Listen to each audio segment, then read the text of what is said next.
오래전에 한국에서 유행했던 코미디 말 중에 맹구 없다 이런 말이 있습니다. 한 코미디언이 바보 역할로 나옵니다. 그러면서 사람들이 다 보고 있는 걸 보고 있는데도 불구하고 자기 혼자서 맹구 없다 그러니까 사람들이 놀리고 장난 놀고 하며 나갔던 그런 코미디 프로그램입니다. 있는데 다 보이는데 자신이 맹구 없다를 외치니까 놀림을 당할 수밖에 없었던 그런 프로그램입니다. 오늘 말씀을 보면 아무 의미 없이 보면 좀 무슨 말씀이지? 라고 생각했던 분도 계실지 모르겠습니다. 예수 없다라고 적혀 있기 때문에 그렇습니다. 여러분, 말씀만 보면 무슨 말씀인지 이해할 수 없다고 할지 몰라도 여러분, 이것처럼 놀라운 선포는 없는 겁니다. 왜냐면요, 이 선포는 무덤에서 외쳐졌기 때문입니다. 세상의 모든 사람들이 예수 그리스도가 죽었다라고 믿고 있는, 그래서 예수 그리스도가 당연히 그 무덤 가운데 있을 거라고 생각하고 믿던 사람들이 그곳에 예수의 시신을 보러 왔던 상황 속에 주님께서 그들에게 외친 말씀이기 때문입니다. 누가복음 24장 5절에서 6절 말씀을 보면 이렇게 기록되어 있습니다. 여자들이 두려워 얼굴을 땅에 드니 두 사람이 이르되 어찌하여 살아있는 자를 죽은 자 가운데서 찾느냐? 여기 계시지 않고 살아나셨느니라. 아멘. 자, 이 말씀은 함께 해야 됩니다. 여기 계시지 않고 여기 계시지 않고 살아나셨느니라. He is not here. He has risen. 여러분, 무덤에서 예수 그리스도의 시신을 찾으러 왔습니다. 당연히 그곳에 있어야 한다라고 생각하고 왔습니다. 그런데 그곳에 주님의 시신이 없는 거예요. 놀라고 근심합니다. 왜 근심합니까? 왜 슬퍼합니까? 시신이 있어야 되는데 없다라고 생각되기 때문에. 그때 주님이 천사를 통해 그들에게, 그리고 지금을 사는 우리들에게 말씀해 주시는 겁니다. 왜 죽은 자 가운데서 산 자를 찾느냐? 그는 여기에 계시지 않고 살아나셨느니라. 아멘. 여러분, 무덤에서 선포된 이 예수 없다의 선포가 오늘 우리를 이곳에 있게 한 것이라는 사실입니다. 아멘. 여러분, 예수가 무덤에 계시지 아니하고 살아나셨기에 오늘 우리가 예수 그리스도를 믿고 이 땅 가운데 당당히 담대히 살아갈 수 있는 존재가 되어진 것이라는 사실입니다. 우리 하나님은요, 죽은 자의 하나님이 아니십니다. 산 자의 하나님이십니다. 마태복음 22장은 그것을 분명히 말씀해 주십니다. 나는 아브라함의 하나님이요 이삭의 하나님이요 야곱의 하나님이로라 하신 것을 읽어보지 못하였느냐? 하나님은 죽은 자의 하나님이 아니요 산 자의 하나님이시니라 하시니. 여러분, 우리 주님은 무덤에 계시지 않습니다. 죽은 자 가운데 계시지 않습니다. 죽음을 이기시고 다시 살아나셨습니다. 여러분, 그래서 무덤에서 외쳐진 예수 없다, 여러분, 이 고백이 우리 안에 각인되어져야 돼요.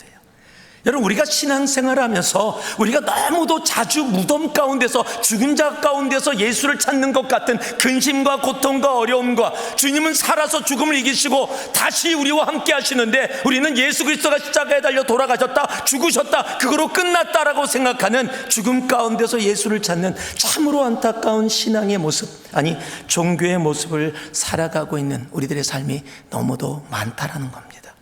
여러분, 예수님이 살아나셨습니다. 예수님이 살아나셨습니다. 여러분, 예수님이 살아나셨는데 어떻게 우리가 우울한 얼굴을 하고 근심하고 절망하고 나는 못해요, 할 수 없어요, 이거는 아니잖아요, 어떻게 이런 이야기를 할 수가 있어요? 우리 주님이 죽음을 이기시고 다시 살아나셨는데, 여러분, 이 부활주를 통해서 이제 우리가 죽은 자들 가운데서 예수를 찾는 어리석은 삶을 살지 않기를 소망합니다. 주님은 이미 2000여 년 전에 그 무덤에서 예수 없다를 선포하며 다시 살아나셨습니다. 우리는 그런데 너무 자주 죽은 자 가운데서 예수를 찾는 것 같은 어리석은 삶을 살아가고 있다는 거예요. 그 삶이 하나의 모습이 바로 이런 모습일지 모르겠습니다. 한 개신교도가 있습니다. 그런데 이사를 갔는데 그 마을 전체가 다 천주교를 믿는 사람들이에요. 근데 그분들이 착하신 분들이라서 다 개신교이지만 기쁨으로 받아들였습니다. 그리고 함께 생활을 하는데 이 천주교인들이 다 독실한 천주교인들이라서 정말 이 금요일 날 소고기를 먹지 않습니다. 그래서 금요일 날 가족들이 모여서 생선을 가지고 요리해서 식사를 하는데 갑자기 온 마을에 소고기 바비큐 냄새가 가득 찬 거예요. 깜짝 놀라서 찾아가 봤더니 금방 이사 온 개신교도가 소고기 바베큐를 마을에서 막 밥에서 하고 있는 거예요, 집에서. 그래서 찾아갔습니다. 우리는 천주교이기 때문에 금요일 날 소고기를 먹지 않습니다. 그러니까 좀 자제했으면 좋겠습니다 라고 얘기하면서 막 얘기하다가 드디어 그 사람이 천주교인으로 개종을 하기로 약속을 한 거예요. 그리고 나서 썬데이가 돼갖고 성당에 가서 신부를 만납니다. 그리고 신부가 그 사람을 앞에 세우고 성수라는 게 있습니다. 천주교는 성수를 뿌리면서 이렇게 이야기합니다. 너는 개신교도로 태어났노라. 너는 개신교도로 자랐노라. 하지만 너는 이제 천주교인이니라. 그래서 선포를 했습니다. 그리고 다들 기뻐하고 맞아들였습니다.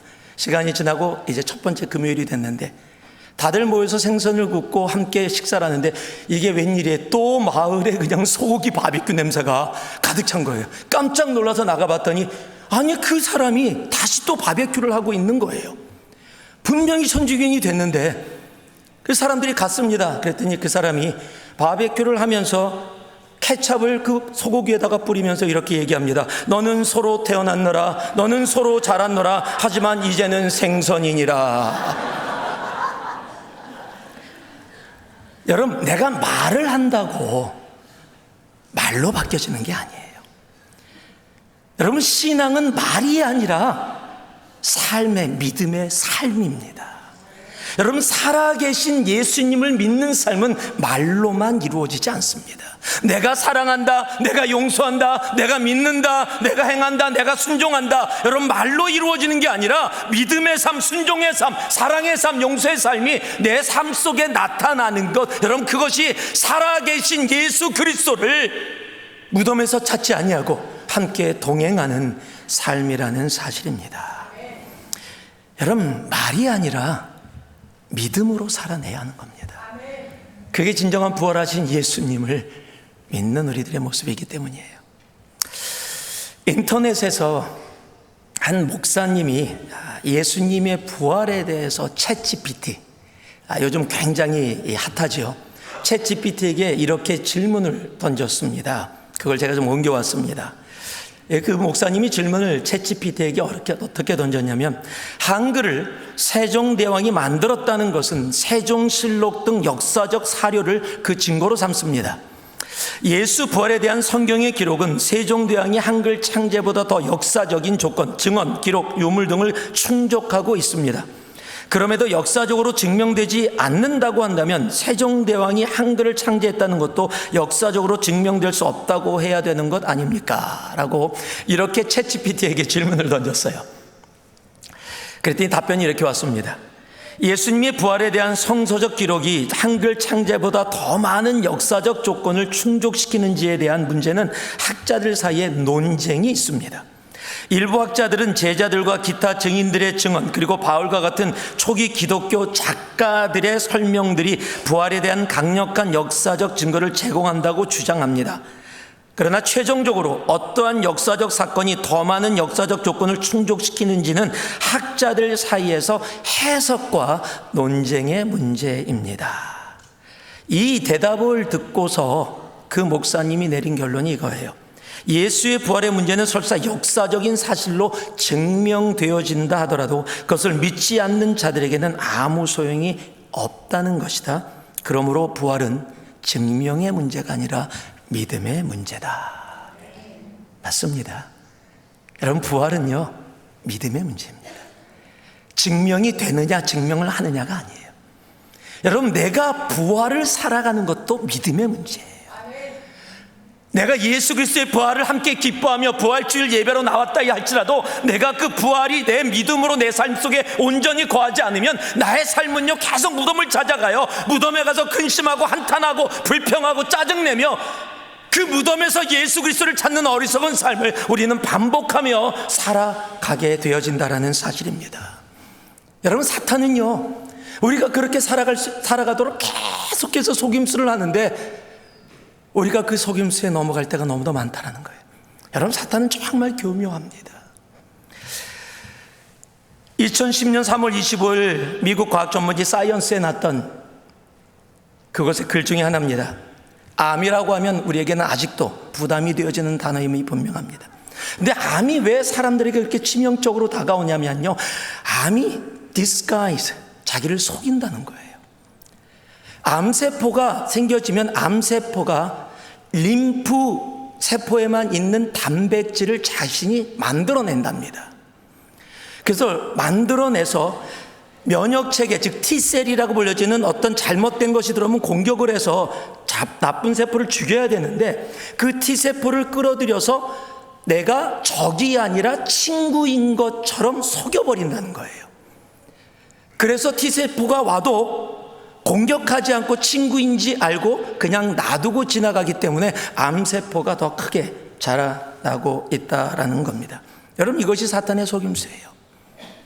우리들에게 부활의 주님이 살아계심을 알고 있음에도 불구하고 부활의 주님이 살아계심이 내 삶 속에 전혀 느껴지지 않도록 예수 믿는 거 별거 아니야, 다 고통스럽고 다 힘들고 다 어렵고 세상과 별로 다르지 않아 라고 우리의 삶 속에서 나도 모르게 집어넣어 부활하신 주님과 죽음을 이기시고 부활하신 주님과 담대히 동행하는 삶이 아니라 무덤에서 예수를 찾는 어리석은 그런 삶을 우리로 살아가게 할 때가 너무도 많다라는 사실입니다. 여러분, 부활하신 주님, 그 주님이 우리의 하나님이십니다. 그리고 주님은 죽음을 이기시고 오늘도 우리와 함께하고 계십니다. 오늘은 우리가 너무도 잘 아는 언더우드 목사님, 예전에 한번 언더우드 목사님의 기도에 대한 부분을 읽어드렸는데 오늘 다시 한번 여러분께 읽어드리기를 원합니다. 우리 언더우드 목사님은 26살에 1885년 4월 5일 부활주일 아침에 인천항 제물포에 배를 타고 도착했습니다. 우리나라 최초 바르스턴 기독교 선교사입니다. 조선 땅을 밟았지만 할 수 있는 게 아무것도 없었어요. 그래서 광해원이라는 학교에 가서 화학과 물리학을 가르쳤어요. 그래서 그걸 가르치면서 어떻게 하면 조선의 내부로 들어가서 복음을 전할 수 있을까를 찾았는데 온갖 노력을 했지만 아무것도 이루어지지 않는 것 같은 상황, 그런 상황 가운데 이 기도문을 썼습니다. 그래, 우리는 기억해야 합니다. 현실은 무덤 같았지만 그는 무덤에서 예수를 찾아 나서지 않았습니다. 무덤과 같은 현실에서도 부활하신 예수님을 그는 끝까지 바라보고 있었다는 겁니다. 그가 기록한 기도가 우리에게 전해집니다. 그 기도문을 여러분에게 읽어드리겠습니다. 주여, 지금은 아무것도 보이지 않습니다. 주님, 메마르고 가난한 땅, 나무 한 그루 시원하게 자라오르지 못하고 있는 이 땅에 저희들을 옮겨와 심으셨습니다. 그 사실이 기적입니다. 주께서 붙잡아 뚝 떨어뜨려 놓으신 듯한 이곳, 지금은 아무것도 보이지 않습니다. 보이는 것은 고집스럽게 얼룩진 어둠뿐입니다. 어둠과 가난한 인습에 묶여있는 조선 사람뿐입니다. 그들은 왜 묶여있는지도 고통이라는 것도 모르고 있습니다. 고통을 고통인 줄 모르는 자에게 고통을 벗겨주겠다고 하면 의심하고 화부터 냅니다. 조선 남자들의 속셈이 보이지 않습니다. 이 나라 조정의 내심도 보이지 않습니다. 가마를 타고 다니는 여자들을 영영 볼 기회가 없으면 어쩌나 합니다. 조선의 마음이 보이지 않습니다. 그리고 저희가 해야 할 일이 보이지 않습니다. 그러나 주님, 순종하겠습니다. 겸손하게 순종할 때 주께서 일을 시작하시고 그 하시는 일을 우리들의 영적인 눈이 볼 수 있는 날이 있을 줄 믿습니다. 믿음은 바라는 것들의 실상이요 보지 못하는 것들의 증거니라고 하신 말씀을 따라 조선의 믿음의 앞날을 볼 수 있게 될 것을 믿습니다. 지금은 우리가 황무지위에 맨손으로 서 있는 것 같사오나 지금은 우리가 서양 귀신 양귀자라고 손가락질을 받고 있사오나 저희들이 우리 영혼과 하나인 것을 깨닫고 하늘나라의 한 백성 한 자녀임을 알고 눈물로 기뻐할 날이 있음을 믿나이다. 지금은 예배드릴 예배당도 없고 학교도 없고 그저 경계의 의심과 멸시와 천대함이 가득한 곳이지만 이곳이 머지않아 은총의 땅이 되리라는 것을 믿습니다. 주여, 제 믿음을 붙잡아 주소서. 그는 무덤과 같은 그 상황과 그 현실 가운데도 무덤에서 예수를 찾지 않았습니다.